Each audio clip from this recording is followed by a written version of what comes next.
Look, after the Antichrist has signed that treaty, he builds the temple where that mosque used to be. Definitely, that's going to be trouble. Look,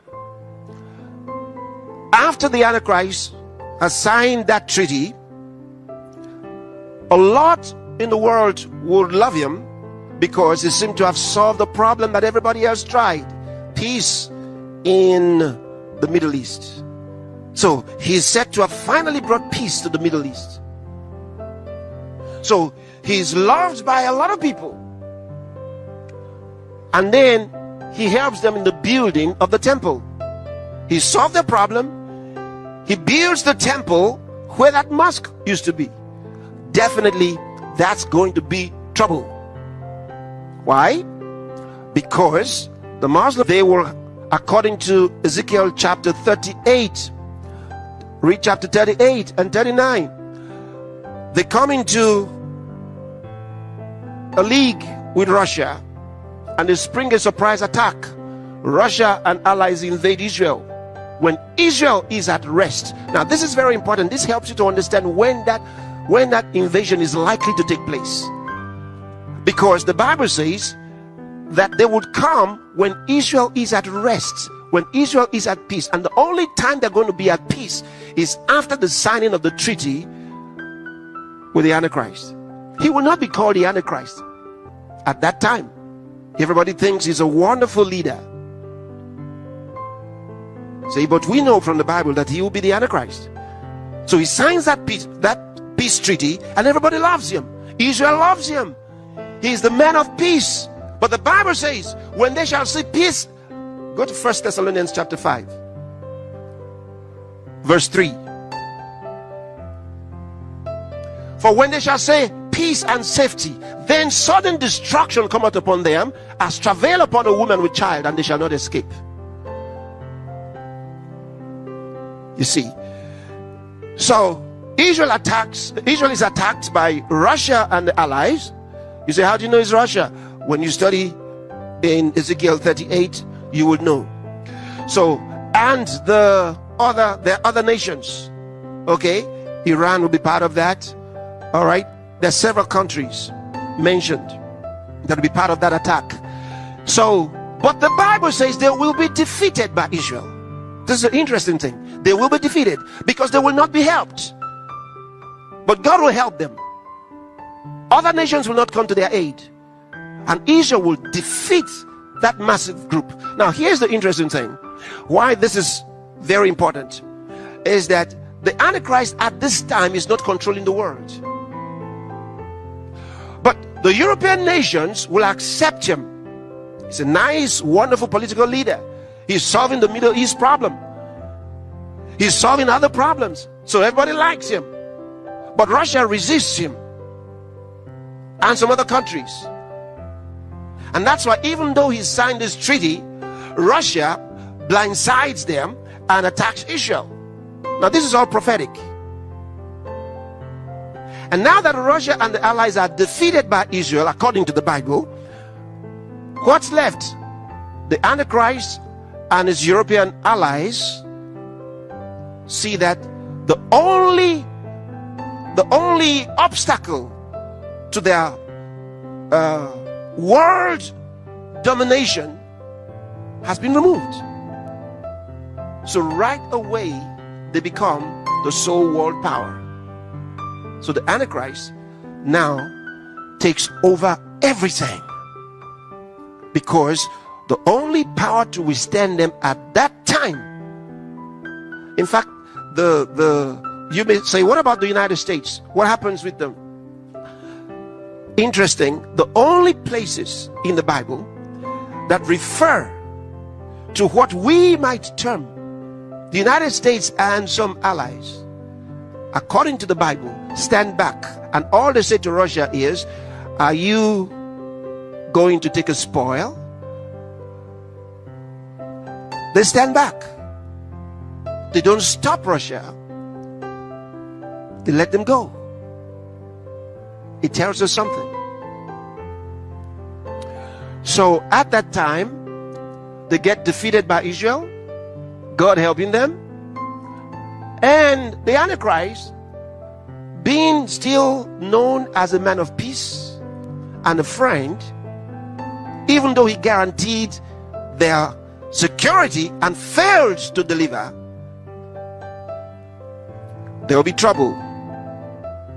He gets angry because Israel is unhappy. Because of that, something happens.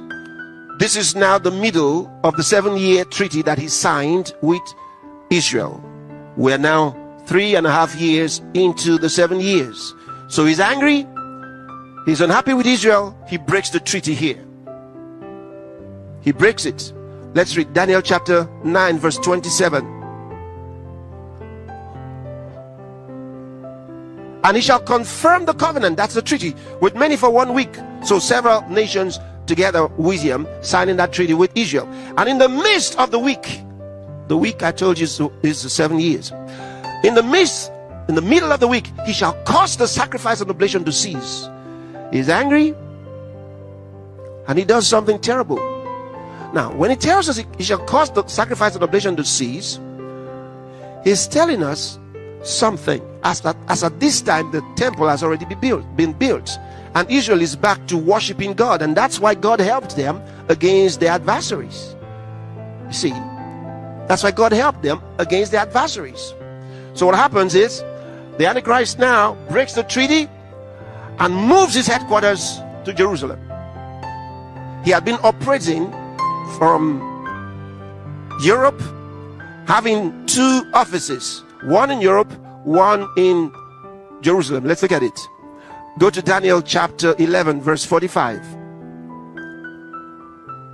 And he shall plant the tabernacles of his palace between the seas in the glorious holy mountain. Yet he shall come to his end, and none shall help him. Did you see that? Okay. So here's what happens. He moves to Jerusalem and forcibly enters the temple. After all, he helped with the building. Not that he necessarily put the money inside, but he set the circumstances that helped them to build. So now he's angry. He breaks the treaty and he moves to Jerusalem and goes into the temple. And this is the terrible time. The Bible calls it the time of Jacob's trouble. The time of Jacob's trouble. Terrible what happens from here. Terrible what happens from here. Jesus talked about it. Let's go to Daniel chapter 9 again, verse 27, and observe something. Observe something. It says here, and he shall confirm the covenant with many for 1 week, and in the midst of the week he shall cause the sacrifice and the oblation to cease, and for the overspreading of abominations he shall make it desolate. Do you understand that term? The abomination that makes desolate, even until the consummation, and that determined shall be poured upon the desolate. Remember that term. Jesus comes in to tell us something about that. This is terrible. It's in Matthew's Gospel chapter 24.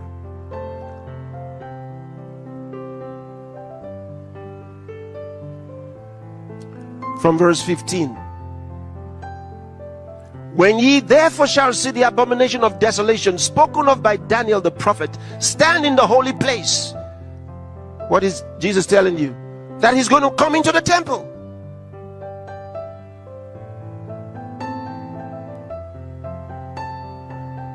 He's going to come into the holy place. Whoso readeth, let him understand.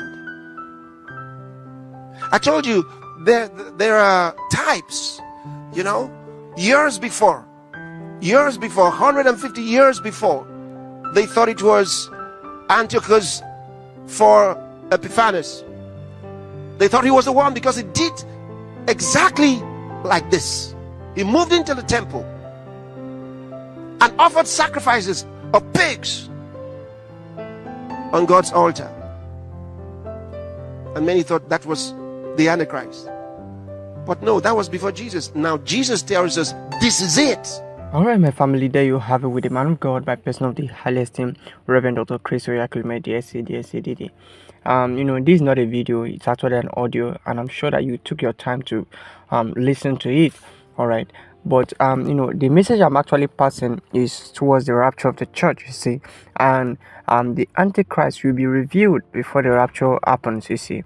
And in my previous video, if you have not yet watched my previous video, please do well to go to the video before this one and then check out, alright, because Pastor Chris did explain something about the man of sin which will be revealed before the rapture of the church, and the latest person was Barack Obama, alright, and that's why you got to listen to that video. And in this particular one, Pastor Chris also spent time to talk about the Antichrist, alright, you see. So you got to be ready for the rapture. So if you are not living your life and preparing for the rapture, something is definitely wrong. So as a Christian, you got to be ready. If you are not born again, you got to get born again. See, that's the first start. That's the first part. You got to be born again. Anyways, I trust you are blessed with this video. And for those of you coming very new to my channel, kindly do subscribe button to subscribe and like today's video, guys. See you in my next video. Bye.